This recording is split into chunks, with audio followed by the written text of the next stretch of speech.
Welcome to Flashpoint Friday, a weekly series where I select one game at random from Flashpoint's archives and give it a try. And maybe, just maybe, the game might actually be good.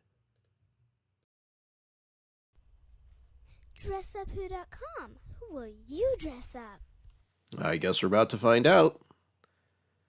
Hello, everyone. Welcome back to Flashpoint Friday. And we are met initially with a prompt, standard or clip-on. You might be thinking, well, what do these do? Well, fortunately, Flashpoint provided an answer in its description for the game, and based on what it told me, I'm going to go with clip-on. Because, yep, this is another dress-up game, and the clip-on option means you can just pick something up and it'll clip directly onto the character here. So we have a game here called Emo Girl. This is actually, I'm actually recording this the second time around because I got the name wrong. First time around I was calling it Goth Girl. So I'm very sorry. There is a difference between Goth and Emo. So I'll just go ahead and recreate more or less the same look that I got last time that I played this. But yeah, we got this kind of chibi anime style girl here that you dress up to look like an emo. So let's go with that. I'm just going to recreate the outfit that I did last time. I think I gave her a red bracelet or something. Not that you can see it anymore. It's being hidden by the shirt, but let's see. I gave her this dress because it offset all the green. Well, dress. It's a skirt. Let's see. There. Yeah. Yeah, this is a pretty bare bones dress game. Not gonna lie.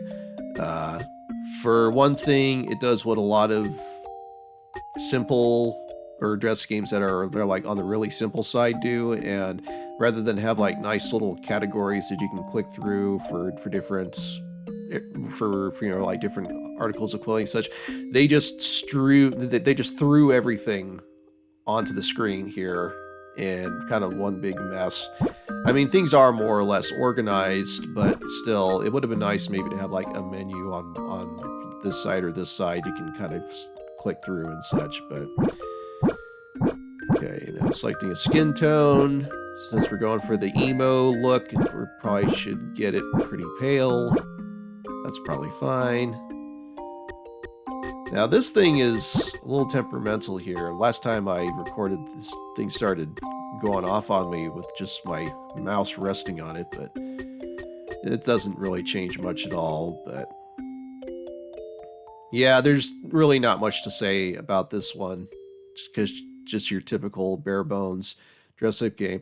I will say one thing in its favor. You'll notice that the music just stopped and it did not loop. So it knows not to overstay its welcome. Usually for these types of games, I have to manually mute it because it starts getting on my nerves after, looping over and over.